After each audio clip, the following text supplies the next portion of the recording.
Hello, beautiful alchemist. Welcome to Reiki Radio. I am your host, Yolanda, and I hope you are all doing well.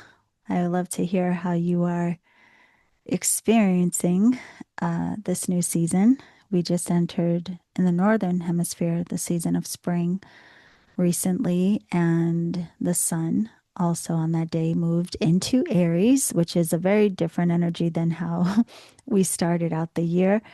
I have been hearing so many different stories of how people are experiencing what is going on currently, not just globally and in the collective, but just down on a personal level within their lives. So I would love to hear what is coming up for you, all that's going on energetically. You can email me through my website, theenergeticalchemist.com. You can also leave me messages on the Energetic Alchemist app. You can download the app for free in the Apple App Store or on Google Play for Androids. And once you create a free account, there's other information that you get access to there on the app, or you can become a member and get access to even more information, including the readings that I do. I do readings on the app using the Energetic Alchemist Oracle deck. I do readings by sign. I also do free readings each week for the collective. So there are collective general readings as well. But anyway, I hope that you are all doing well. I again love to just hear what's going on in the community. In fact, you can join me for some community conversations. The next one coming up is the Seeker Circle, and that usually happens on the second Sunday of the month, but this month we are having it on the third Sunday. So on the 19th of April, next Sunday, if you would like to join me for live conversations about your energetic practice, about any questions you may have for me about Reiki, feel free to join me for the Seeker Circle on April 19th. The link to join me live and for free is accessible on the app. So download the app today so you can join me for these monthly conversations. All right. So tapping into the fun that we like to have here on Reiki Radio. Over the years, it's been an honor to get to know so many different teachers and practitioners so that we can have conversations that support all of us on our paths and on our journeys in different ways. And last week, we heard from a beautiful woman who is a contributor to the book that I was also a part of called Reiki Heart and Soul, Many Stories, One Bright Light. This is an anthology that was put together by Ifetayo White. And so some of the other contributors on in the book have graciously said yes to coming on the podcast to tell us about their Reiki path, going into their story in the book with more detail. So today's guest is also in the book. His name is Jonathan Richardson. He lives in South Carolina. He is a massage therapist, a Reiki master teacher. He is also a master soap maker, a yoga instructor, and a spiritualist. He has dedicated the last 15 years to personal growth and his life's purpose. And it's very interesting because in the conversation, I wanted to know about his path with Reiki, and what really was the catalyst to his path with Reiki is quite interesting. And also interesting what he actually discovered once he came into relationship with the practice. So as always, tune in. And if there's anything that resonates for you, anything that gives you an aha moment, on one hand, you can feel free to reach out to the guests themselves. As many of you do, you can email me, let me know what you thought of the episodes. But even better, again, you can join me for a live conversation this Sunday. Just download the app for the link. And let's get into the conversation now. So I will see you on the other side. Okay, everyone, we are here today with Jonathan Richardson, and he is another contributor in the beautiful book put together by Ifetayo White. It's called Reiki Heart and Soul, Many Stories, One Bright Light. You have your copy too. And I'm so excited to sit and learn more about your story today, Jonathan. So thank you for coming to join me. It's a pleasure. It's a pleasure. I've been listening to your podcast for quite some time, and I had no idea that I would be on this podcast at any point. Um, but here we are. I've listened over the years, and I think, dang, how many massage therapists slash yoga instructors slash Reiki practitioners can one have on your show? But I've gone through all of those measures, and I guess there we are. So this has been There we a bit. Yes. Well, it's Yeah. amazing because you mentioned, a bit of your background in saying that, and we're going to dive into all of it. But I have to say, that's the uniqueness right there, because even reading your story in the book, and just for everyone listening, your story, your section is called Footprints. And it's funny because I think I looked back at what it was called at the end. But as I was reading it, I was like, oh, this must be called Reiki Walked With Me, right? And it's a beautiful way that you weave your story of how Reiki essentially walked with you through some challenging times. So I wanted to ask you a bit about all of the story that you shared. Firstly, before we even get to your first Reiki class, which was an interesting reason of why, the catalyst to your first Reiki class, what was your relationship to, things within this realm of spirituality? Were you religious? What was your background prior to all of this? Yeah. So I grew up. Thank you for having me. I grew up in Bridgeport, Connecticut, on the coastline. Oh yeah.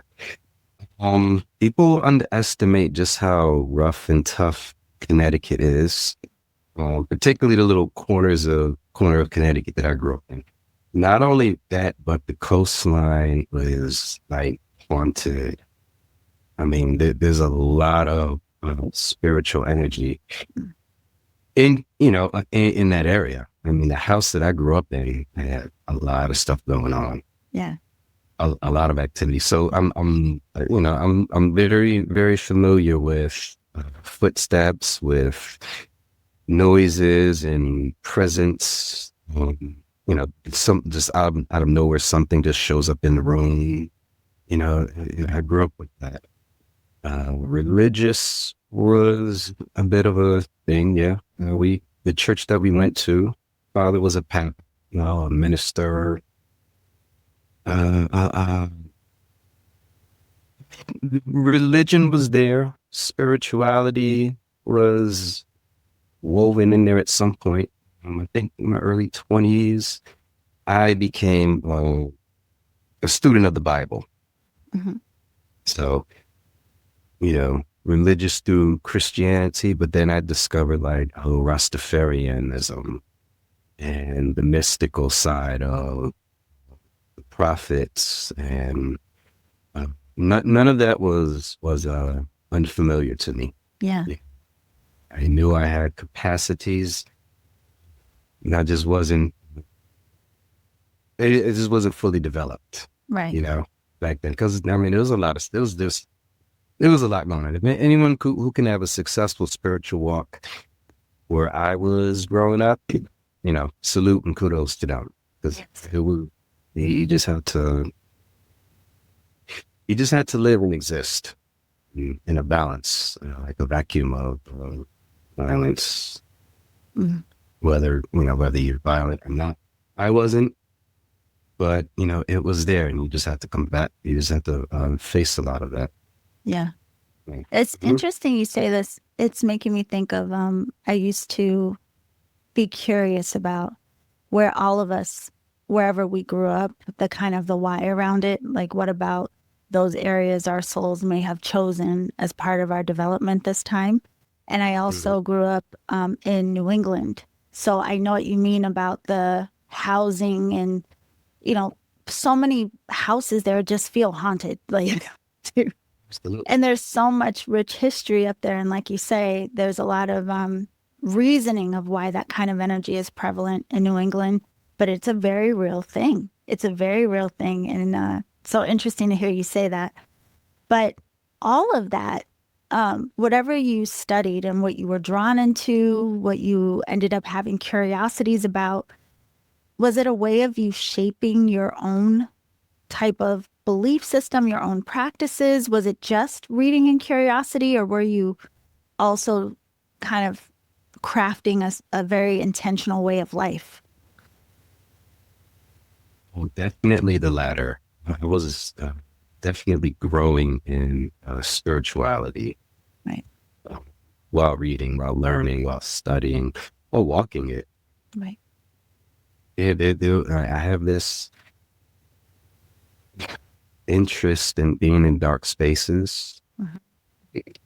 The lights out. It's a little scary, but I'm kind of drawn to it because back then it was about focusing on my inner light, you know? Yeah, yea, though I walk through the valley of the shadow of death. I purposely, intentionally put myself in places in hindsight, and I really had no business doing, but just to test the spiritual muscle. Right. And as far as where we're from, the land, the soil, the very soil that we walk on in our early years, that Yes, matters. it does. That matters. The dirt, the water, the minerals, the elements, the trees that surround you. I mean, hell, there's some cherry trees in our backyard. Hmm. And so the earth fed me. Yeah. Yeah. It's so interesting hearing you say this because it's like the flashes of, again, growing up there and then Mm-hmm. thinking of how, you live in different areas. Like I know now you're in South Carolina and different places you Mm-hmm. live. Like in New England, there was a lot of Native American presence, even in the naming of streets and the names of things. And Absolutely. again, which historically there. But then coming to California, that used to be Mexico. Everything over here has more of a, so it's interesting too where we're even drawn. And Mm-hmm. like you say, like the history, the energy that's literally in the land of where we Yes. are and how that feeds into. We could do a whole nother conversation about that. You'll have to come back for that. Okay. Okay. Okay. You'll have to come back for that. But let's go to, because I can see now you and I will end up a 3-hour episode. Go on. Uh, Go on. Now, with all of this, this was younger life, but fast Mm-hmm. forward a little bit, Mm-hmm. I thought it was so fascinating in the story that you shared in the book that Reiki, taking a class, was a decision that you and your wife at the time you had made as a way of potentially helping to heal relationship energy and yourselves Yeah. individually, I guess. But Yeah. could you talk a little bit about that? Because even reading that, I was like, well, what was going on that would even be a thought or an idea? And how familiar were you of Reiki prior to deciding to sign up for a class? Okay. So the marriage it was what's a better word to say besides failing? It was running its course. Mm. Involuntarily. We had a daughter. She was not well physically. Well, my contribution to the marriage, on its demise, I'll say this briefly. I spent vast majority of my life actually racing my father's legacy. Mm. You know, Mm, long story short, I got married before he got married. So I had kids earlier. Everything, I was on pace to doing things sooner than he did. So therefore, in my brain, in my thoughts, I was like, gotta do it better. Mm. Didn't realize the coping mechanisms that was going on. Still coping the way he did. So to bring it to the marriage, I don't remember. There was a mutual friend. She was a Reiki master teacher. We both knew her. In fact, I introduced her to my wife at the time. Since I was so familiar with scripture and the laying of hands and coming up in the black church praying, my father prayed for us, he put his hands on us and he prayed for us. So I knew there was something in it that that was of value. And I was under the impression that it would at least help save our marriage. Yeah. For, for whatever that means. It did prolong it, but it was running its course. So yeah, we did that. But the trajectory that it put me on is where I am, is how I got here. And that mean it was smooth and easy. There was a lot of bumps and things going along, and I was wondering, where is God? Wow. Okay. Yeah, that's powerful. So there's two things. One, I want to ask you more about the prayer with the laying of hands, because there's some we can unpack around that. But like you said, this then changed the trajectory of really what the healing became about, maybe a little different than what you were expecting or intending.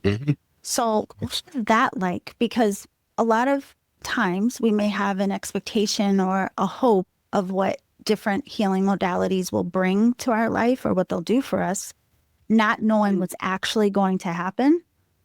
So was there a point that you can remember where you started to realize, like, wait, what is it doing to you as a person?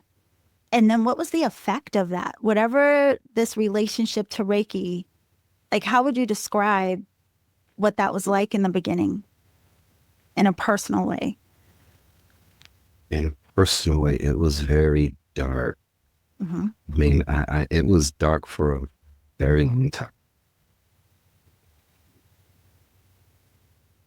Yeah, the 2 years from 2010 to 2012 was a very long 2 years. I had moved out.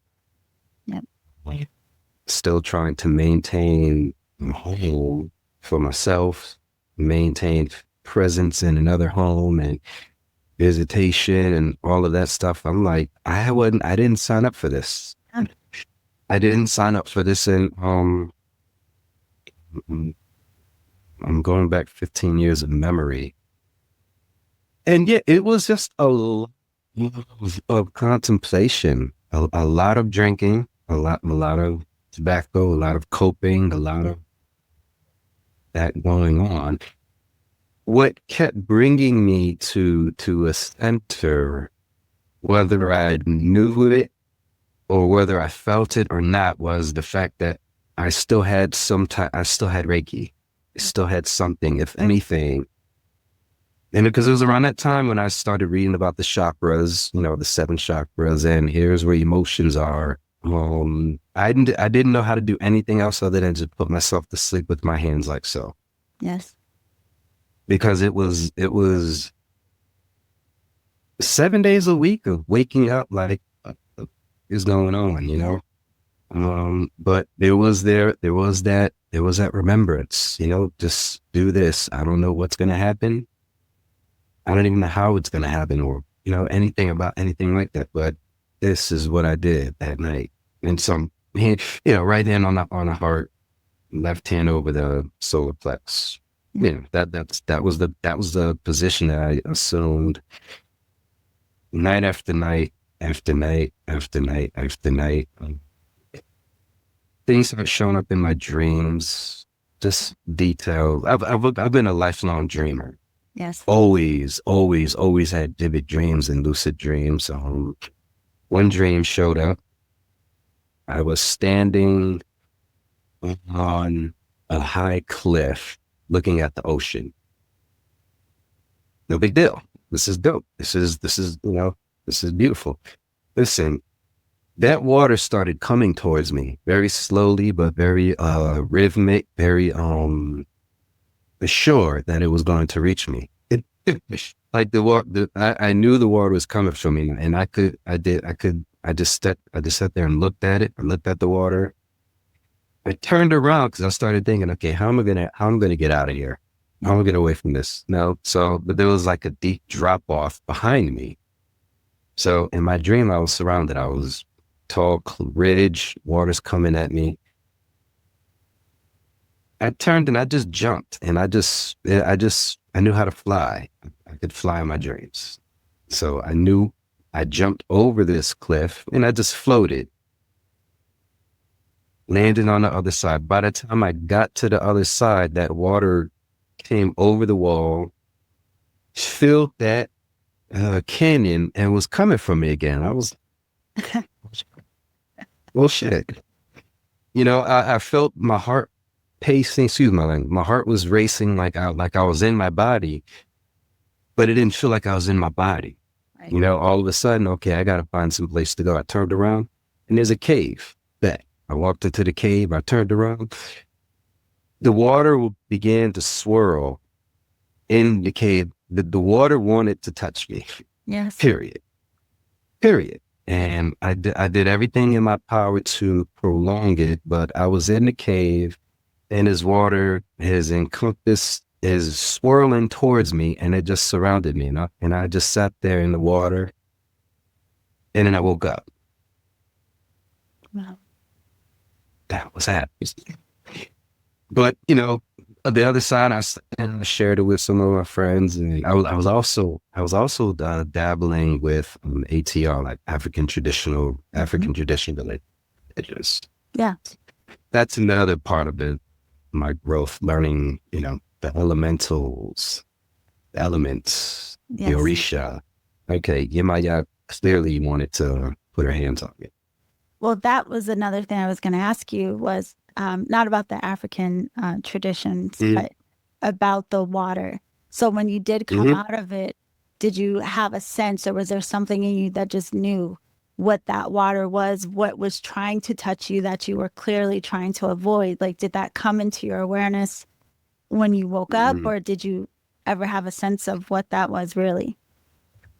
In the moment, yeah, I know exactly what it was. Yeah. The resistance to it, I would have to say it was I guess the shadow. Yeah. Shadow. Yeah, because my eyes knew it was the water coming. I wasn't afraid. My brain was still thinking like I had a physical body. Yes. Where am I gonna go? How am I gonna get out of this? Yeah. So those like three different planes, seeing, feeling, thinking, all of that was going on at the same time. And when I woke from the dream, I knew exactly what had happened. I was trying to run, but God wanted to cleanse me. Yes. Wow. That's really powerful. And I hope this encourages some people because people always wonder, there are some people that are just like you say, that are dreamers and don't necessarily write them down. But I always tell people you should practice if it matters to you to, as soon as you wake up, take note of whatever you remember, because 9 times out of 10, a lot of times we don't remember once our day gets started. But it's amazing to see how much you can really learn through dreams or the type of dreams you have. There's just so much that can be extracted from that. But I have to say, Jonathan, you brought us right back to the laying of hands. So it sounds like with Reiki at first, if nothing else, it initiated a lot of change for you all of a sudden. And perhaps change, I imagine you weren't expecting because you were hoping that it would be more of a fix. That though, this is another thing I want to ask you before I get to the laying of hands, because I think a lot of times we assume to heal something means we're going to get our way. So like if I'm in a relationship and my idea of healing it, it means the relationship gets better. But sometimes the healing is, let's walk away from that. You know what I mean? The healing may actually look different than what we intend. So you go into Reiki with the intention of healing looking like one thing, but the healing actually, what initiated, looked like something totally different. And you mentioned, laying of hands, and you would go to sleep at night with your hand on your heart and on your solar plexus. Prior to this, you mentioned your father praying over all of you with his hands on you.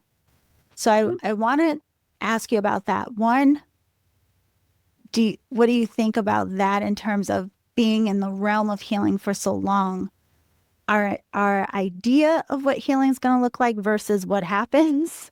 And then could you talk a little bit about your understanding of the power of laying of hands, just Mhm. Reiki or not, just in our humanness?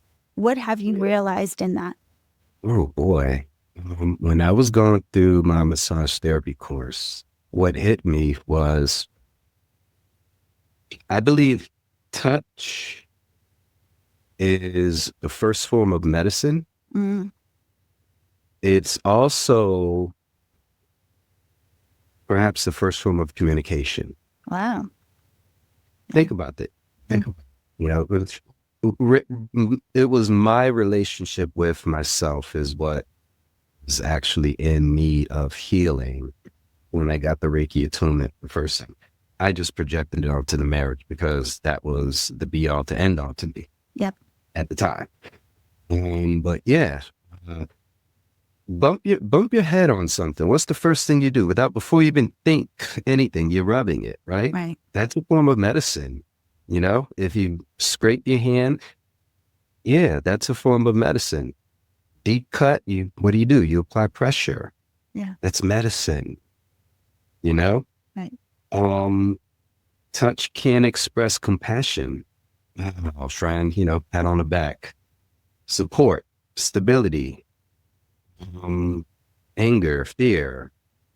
Any just about any feeling can be expressed through touch in one way or another. Can we draw the mind into this too? Because what you're saying, and the reason I'm asking is because I think what you're sharing will be very helpful for a lot of people and even their understanding of their practice, right? So even when you laid your hands on yourself and what you were sharing at the time, it felt like that familiar feeling a lot of us have when we lay our hands on ourselves to soothe, some sort of self-soothing. But then, so there's the mental component of needing some sense of peace, and the laying of hands, how it stabilizes us in some way. But again, there's something going on in the mind that the hands are like amplifying.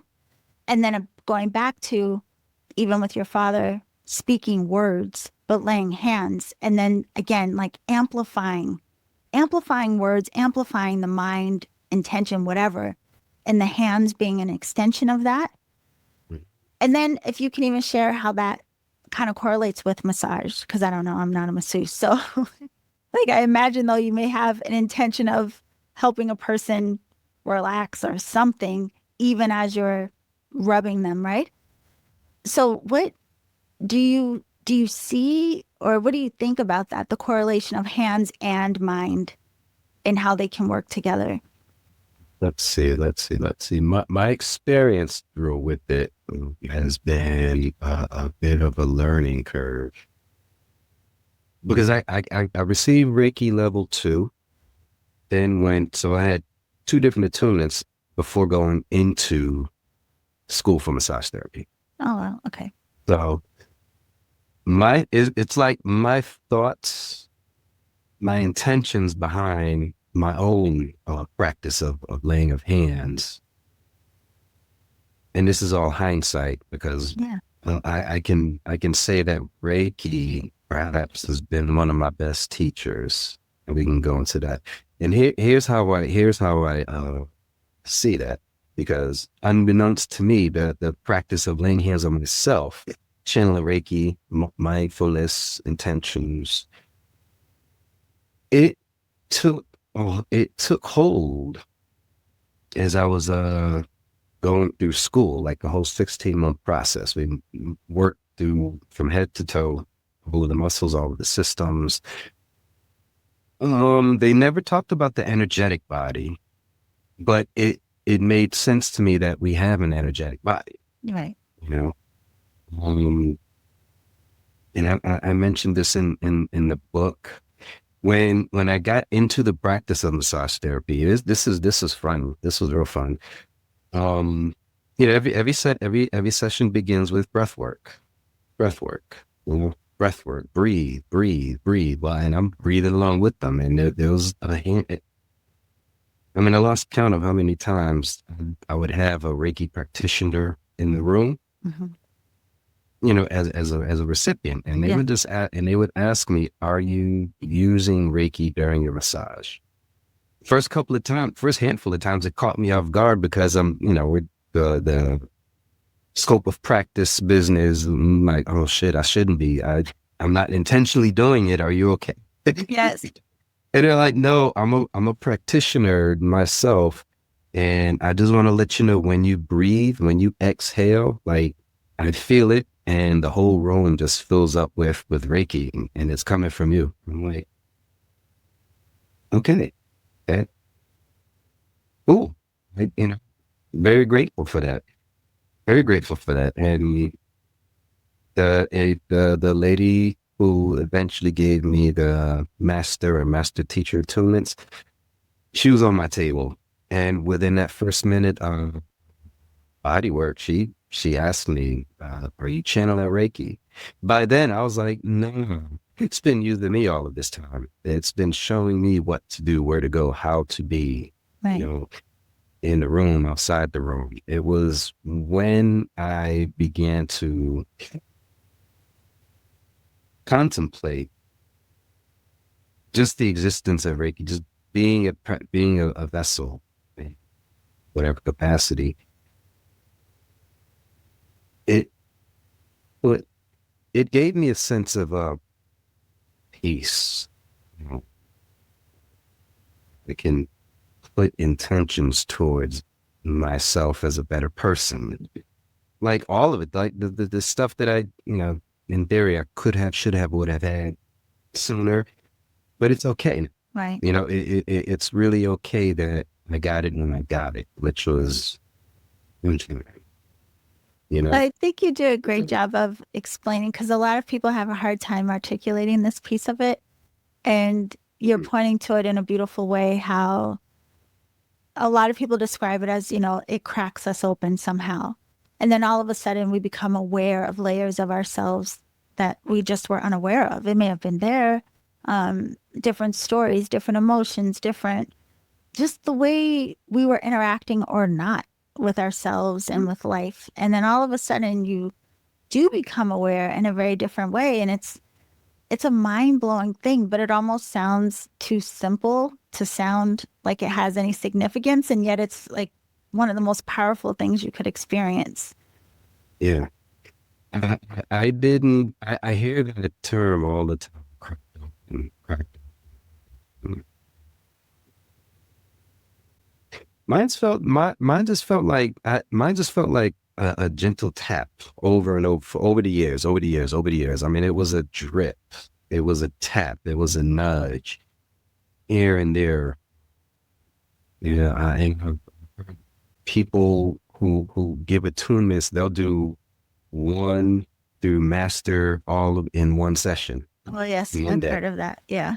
I've heard of that, and I cringe because I don't know what I don't know what I would like. I don't know how arrogant I could have been if I'd gotten all of that done at one time, Yeah.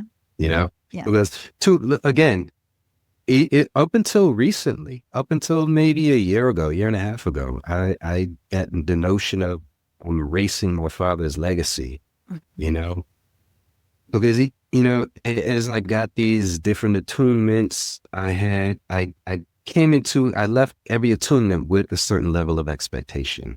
Hands on my hips, I'm a healer, you know? And then I had to realize, look, unhealed healers don't heal anything. So let me just back up a little bit. Let me just, take several steps back and, work on this I'm a healer Yeah. concept. When I hear people, and this may sound facetious, but here we go. I hear, I channel, I heal, I do all the things for my clients. I never, I don't think I can say that. No, I don't want to be in a position to say that I'm the one doing anything. Yeah. I facilitate, I mind people's space on the table during their sessions. I point out things. I let them know this is what's going on in your muscles. You know, Yes. I'd probably lose my job if I told them all of this. You know, it because the one time there was this lady. I don't even remember her name, man. She had something going on with her right pelvic, no, her right SI joint. That's where the tailbone meets the pelvic. It was something she had. Her uncle had it. Her uncle's dad. And it was like in the family. And this is me, on my chin, listening. Like, okay, someone in their lineage fought in the Civil War, took one. That's how he passed, and it never left. And I had to come back. Like, I can't tell that. I can't tell. Scope of practice. I can't share that with her, but I get it. So I just focus on that area as much as possible. And if in hindsight, I would wish I had that presence of mind to talking to her grand such and such family, like, you need to let that go to so that they can feel better too. Yeah. You know, I can, maybe I'll practice that next time that comes up. But yeah, stuff like things like that. So therefore, Reiki gives me a barrier so that I don't tap into people's history unbeknownst to them. Yeah. Does that make sense? It makes all the sense. But you're also Yeah. bringing to mind, I guess, like our evolution through this work, because this Yeah. work can change us in so many ways. Like, you know, there are the layers, the stages, the phases of what gets revealed about us, but then at the same time, what the energy reveals to us about what it's doing, and then what we're able to perceive, and yeah, like how we interact with it all. I mean, it's literally like becoming a toddler again and learning how to walk in a lot of ways, you know? And so, yeah, listening to you say that, it just reminds me of that, of how we all have our version of this is what it was like for me at first. And then as I kept practicing, then it became this. And then I kept practicing. And then I became aware of, you know, the awareness just expands and the understanding expands. But then that dance of how I translate this into just regular conversation with people, that's like a whole nother stack of training and Oh yeah. experimentation. But Oh yeah. it's interesting. I love what you're saying about this. And you mentioned Reiki becoming your teacher. Now, in the book, you did say, I do want to tie in as well, that your father, at some point after he passed, started appearing in your dreams. Yes. And so I wondered if you could share a little bit about that, because that also kind of helped you in your path in this work. My dad showed up in my dreams about a month after we buried him back in 2000. Yeah. Yeah. I mean, when he showed up in that dream to ask for Reiki, was about a 12-year process of showing up. Um, this is a bit bonkers, but my first dream that I remember at post funeral, this dude shows up.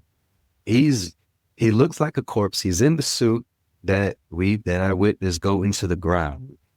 His two surviving siblings are on each side. Like, they brought him to my door and opened the door, and I know it's him. Yeah.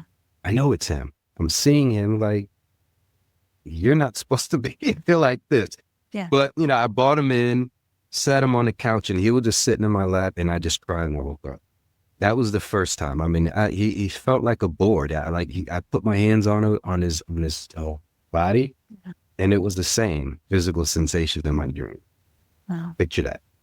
But over the years, 10 years after he passed, level 1, 2 years, level 2. That's when I started going to a Reiki clinic, like a Reiki share weekly. I mean, for several years, because your boy was a mess. I was a mess. But yeah, it was there. It was in that time frame. I have another brother that was murdered back in 2006, which is another layer of visitations, like the both of them. I'm the only one. There was 7 of us growing up I'm the only one who can say the both of them visit my dreams. So when I mention that to my siblings, they're like, "It doesn't happen. It happens to me." Yeah. But where am I going with that? Oh yeah, they just do intentional work. Just do intentional work. I wasn't even a massage therapist at the time, but that Yeah. weekly practice of attending Reiki clinic. Yeah, it began it's also when he started showing up more like him, like how I remember it, Mm. you know? Yeah. From his little cheesy straw hats, Hawaiian shirts, and sandals with socks. Dude was showing up in my dreams looking like I just saw him last week, Right. you know? Yeah. So he was evolving. He was realizing that there's something else going on with Well, this. that part, that's what I really want to highlight. Because you mentioned in the book your father showing up in your dreams. There was something about it that affirmed for you that you were on the right path. Mm-hmm. But Mm-hmm. also, what I thought was so interesting, and I wanted to, ask you about, was some people wonder, like, can I do Reiki for someone who has crossed? Or there are people who are, um, I would say, like more into mediumship, and they will even mention that sometimes people who have passed may ask for healing, like, healing so that they Mm-hmm. can. But you also just highlighted that even in that state, we're still learning. Our souls are still evolving in some way. So that's what I wanted to ask you about, because a lot of people question that. Like, can I still send healing to someone that may no longer be here? What has been your encounter with that? That was the only conversation we had about it. Yeah. In fact, that was around the time when like stopped showing up as regularly. I haven't seen him in years, Yeah. to be honest. So again, that also tells me that he needed to be around us Mhm. when he transitioned. He kept coming to me because woman that paid attention to him, or Right. at least that saw You could him and could perceive be them. like, yeah, Yeah. as soon as I see him, I'm like, what's it, man? And Yeah. like the last time we had a conversation in the dreams, when he was literally just sitting around, his legs crossed, and I decided to be the teacher's pet, so to speak. And by the end of it, I don't even remember what we was talking about, but by the end of the conversation, I said something to the degree of, but you've passed on, right? You're no longer like amongst the living. Hmm. And he thought about it. He looked like he really thought about it, and he just said, "Yeah." And then I woke up, and that was essentially the last time he showed up Yeah. in a dream. Now I do see him in my mind's eye every now and again, Yes. like little nuances, here and there, but I don't think he needs that connection. It's there already. It's there. So Right. he knows he can come back at any given time, but at this point he might even be reborn. It's really interesting. I mean, that's like a whole nother conversation that would probably take an Mhm. entire episode, because there are a lot of people who say, and again, not necessarily Reiki specific, but people that have had encounters of witnessing someone who has crossed over and that person needing healing so that they Mhm. can like Mhm. move on, or so that they can, whatever it is. It may be different for everyone, but I thought that was really Oh, yeah. interesting. So, Family lineages. There's definitely, I think within everyone's lineage, someone is still hanging on or lingering, just somewhere in some type of liminal space. right. That's just the reality that we live in. We're in this body, you know, but we are essentially energy. Yeah. At this point, I need to explain to you about time continuum and how energy just doesn't exist in this moment. Someone can listen to it 1,000 years from now if they tune into it correctly. You know what I mean? Yes. It's all the same. Yeah. It's fascinating. Now, don't send me down another I love rabbit it. hole, okay? Because you almost did. But um, I wanted to just go back to a little bit of your path. So, kind of, we've kind of gone in the order, but it doesn't really matter. The order doesn't matter. But when all of this was Mhm, going on, everything that you shared, at that point, you were already attuned to Reiki level 2. And then mhm. you mentioned being a massage therapist. That happened.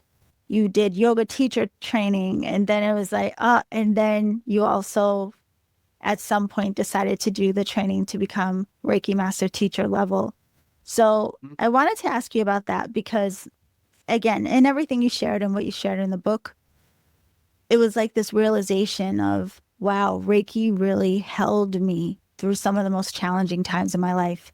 And no matter what I was going through or what was going on, it felt like your connection to Reiki, to the awareness of it, was a stabilizing force in a lot of ways, or it just held you, or it just helped you get through things. So, what was going on around that time where, because it was many years later, that what, like 13 years after you did level Mhm. one, that you decided to do master teacher level. So, what inspired that for you? The opportunity, Yeah. more or less. But for a very long time, we, I was content with just being level 2. I didn't see, or I didn't put much effort into completing the practice, Yeah. the levels, the trainings. And here's another thing. I got I got a little bored with the Reiki shares, Yeah. and this is no disrespect to anyone at all. I knew there was more to this than just 20-minute Paulo says this. Yes. You know what I mean? Yeah. I do. Yeah, I've had every single archangel show up for me in these readings. I'm like, where the fuck are these people getting this stuff? Well, again, it's after a while, it just became the same bit of a redundancy. So that was one of the reasons why I just would have been content with being just at level 2 because it worked for everything that I needed Yeah. within this capacity. Um, but opportunity came. The, the sister that gave me these attunements, I mean, we bartered. I bartered. I gave her a massage. I gave her massages of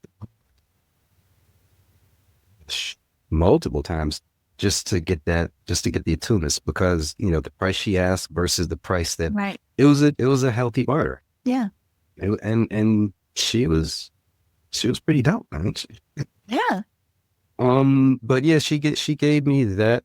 What else is going on during the time? The yoga instructor. So life then was fairly simple. I did have a friend who circumstances not controlled by her own, just I don't know what life deals people sometimes. You have to stay with me, under the table Yeah. on a lease. And, you just, when you're on a lease, you got to be that only one person in there. Yeah. And her existence just kind of, it, it, it became more than what I was hoping for. So at the end of that, we had to, let me say, we weren't even in a relationship. It was just friends, her kids. And it happened. Like, I ended up getting evicted Hmm. because, stuff happened and, she wants to march into the office as I need to see your video camera. And then like, and who are you? Right. The whole ship sank and that was that. But that was hard. That was really hard to deal with because the conversation, it just devolved into something. And I was just like reading it all like, damn, I thought it was better than that. Yeah. But it happened as I was getting the yoga instructor certification. So for a very long time, just getting on the mat just put me in that place where I was just reading all the screen, all of the everything that was said in a conversation, you know. So that was hard. And like a month or two later, I'm getting my ass chewed out by a sibling of mine's other circumstances. I was just yeah, you know what? But so all of that took place as I got certification for yoga instructor, the Reiki master symbols. And again, what I only thing I could do with it is just hold space for myself because I had to pull myself out of these spaces, these very dark spaces emotionally, Right. all while working, all while trying to live and make sense of things. Yeah. You know, it's so interesting, Jonathan. What you just said, it really highlights it. I guess people do talk about this, but I think a lot of times when you hear about a healing modality, and especially Reiki, Mm-hmm. there still is a common association with, like, oh, this is great to help you with physical pain. Or some people Mm-hmm. come in because they are hoping for some form of enlightenment, whatever that means to them. To be But you cracked just, open. yes, to be cracked open. But you just mentioned that component that really seems to be the realist in what Mm-hmm. happens is the emotional healing. Like whether we expect it, intend for it or not, there is something about working with energy that is going to touch, like that water that was trying to touch you in the dream. It's going to get you eventually. Yeah. And Oh it's yeah. going to get you to have a very real awareness of not just your emotion, but how you deal with it. And there's Mm-hmm. something about working with energy that also it gives you this awareness of your accountability to even what you do or Mm-hmm. not, and all of these different layers, right? Mm-hmm.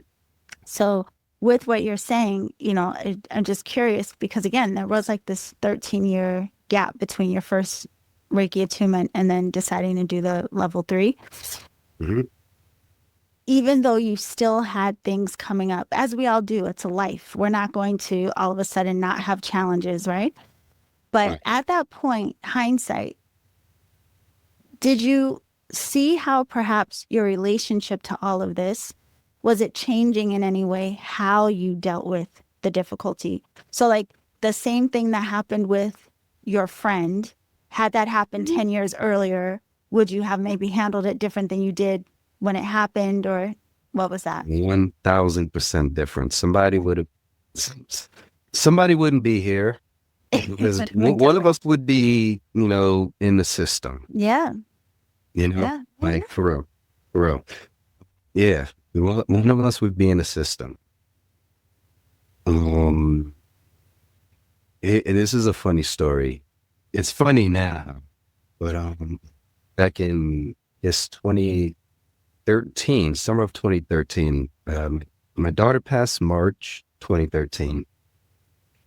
The young lady that I was involved with became pregnant shortly after.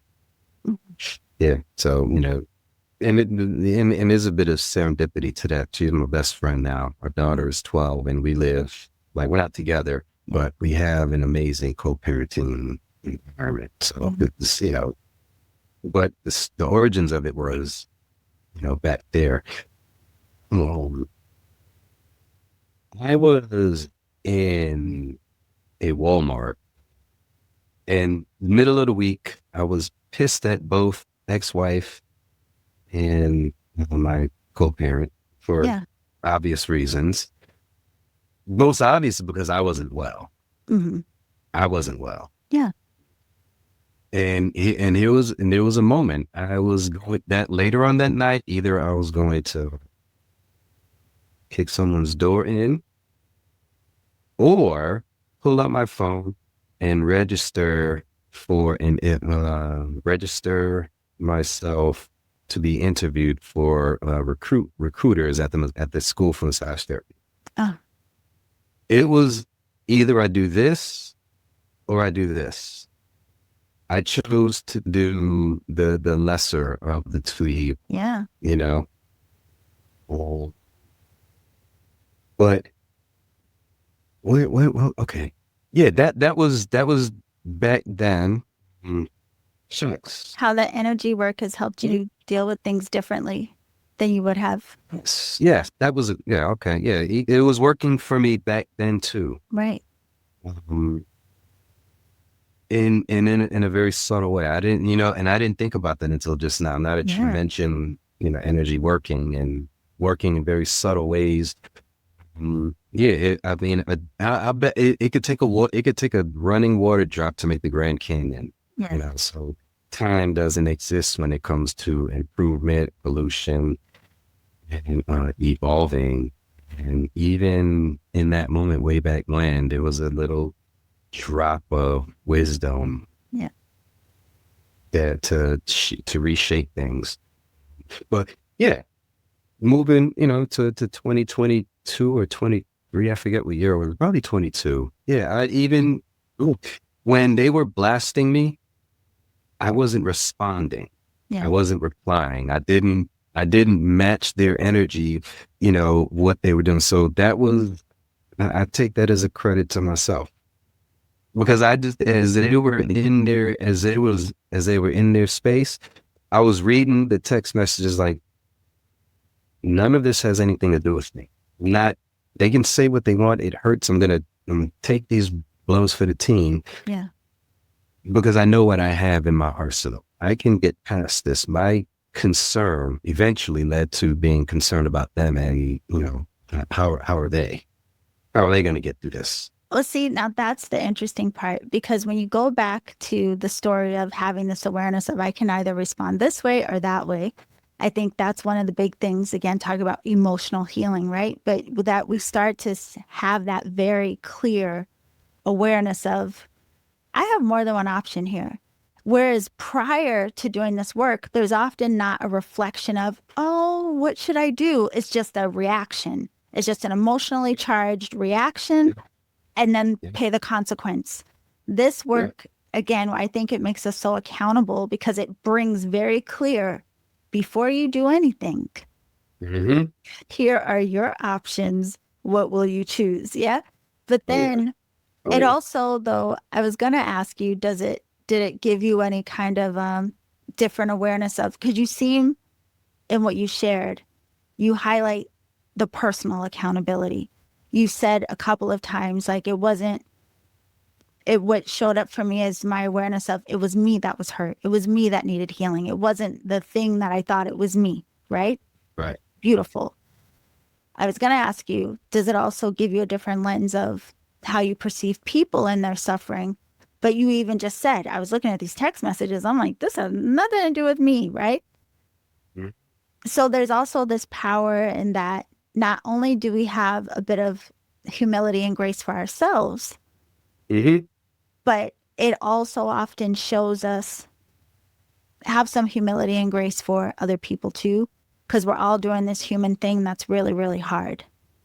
It And does. you have, again, you shared so much with us today, but even in the story you wrote in the book, it was that, which is why I thought it was called Reiki Walks with Me, because in sharing every challenge, you ended it with some version of saying, and Reiki was walking with me, right? Yeah. And through all of that you shared today, that's exactly what it's been. It's like Reiki has supported you through some of the most trying times that I think anyone couldn't imagine going through. But in also supporting you, it was revealing so much to you about you and your healing. Wait. So I want to ask you that before we go, because I know I can't keep you all day. Do you ever reflect on, or do people ever ask you, like, what is this Reiki stuff that you're into? Who is it for or why? Does it ever come into your awareness of why you think this may be a benefit to so many people who may not even know about it yet from what you have experienced? This is this is hands down this is hands down the longest conversation I've had to date about Reiki. Oh, Mm. This is probably the most the way it's been explained today has been the most clarity, only because it's been through my experience. Right. This is my first remember like giving voice, talking about my experience with Reiki. What's the question again? Am I going with this? I'm What sorry. would you say for people who like they might not know about it in the way that you do now? Like, how do you think you Mm. can support people based on what you've learned in relationship? It's about getting out of the way. Getting out of the way. Expectations can get in the way. Yeah. Having my favorite word that I hear that I kind of lower my eyebrows at, having an understanding of what Reiki is. Yeah. That's not gonna happen sitting at the starting point. You know, you're trying to get to the finish line, and you've yet to take one step across the starting point. Yeah. You know, it's just energy, babes. It's just energy. You know, you get out of the way. It's going to benefit you. Period. It does nothing but benefit you, whether you know it, whether you feel it, whether you sense it, it's going to have a profound. But one, you got to get out of the way. Two, you have to give it time. Bring your own damn shoes to fill. Don't be racing against someone else's legacy. You Yeah. know, don't fill someone else's shoes. Fill your own shoes. Yeah, get the attunement and practice. You know, do the Reiki shares they get till they until you get to other levels. Yes. I mean, we're laughing, but it's a really true thing. You do evolve in your practice through this, and Mm-hmm. whatever it looks like in the Mm-hmm. beginning, it may not look the same later on, and that's okay. Um, We don't. but I love everything you just shared because it points back to even a bit of the story you shared with us of like, oh, am I not supposed like not knowing that Reiki was flowing through you while you were doing massage, but then having that realization of like, hey, well, Reiki's here and it's doing what it does. It's working me. I'm not Yeah. working it.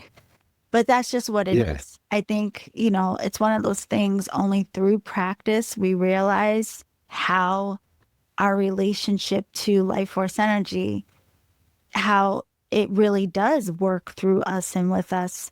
And Mm-hmm. while we can learn a lot of techniques and how to cultivate and, become regular in practice, no one can ever tell us how it's going to show us or how it's going to teach us.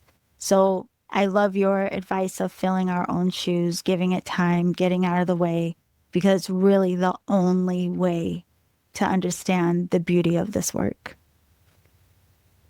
Absolutely. Yeah. And don't even worry about being cracked open. Yeah. You know, Yeah. just get the atonement, go home and let it work. It's going to work. But no, that's really good advice. Get the attunement, go home and let it work. Yeah. Just be an observer. No, it's beautiful.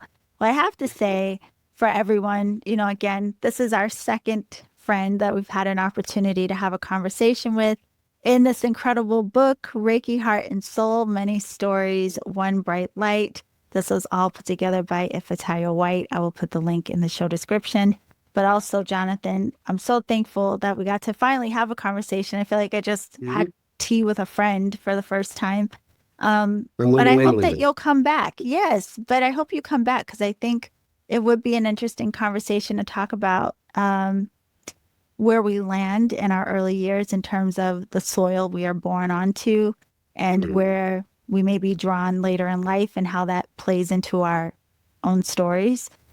But also, I'm going to put it out there so that you feel it. Yes, Jonathan has a podcast coming out. We don't know the exact date, but once we have it, you should come and tell us all about it so that, everyone can tune in and enjoy the beautiful offerings that you have. So please keep me posted with that. And thank you for coming to share today. This was awesome. This was awesome. I love having conversations. It's I have to build up to conversations like this Yeah. because it takes a lot. I'm introverted in so many ways, and again, amazing conversation was what I enjoy. Yeah. So thank you for this. Thank Thank you. you. Yeah, Okay, the this was good. same. It was such good stuff. And hopefully you all really got your own personal little nuggets and resonance with Jonathan's story. If you want to reach out to him, I will put his contact information in the show description. Whatever he says, you are allowed to have. And we will see you all next time. Thank you for tuning in.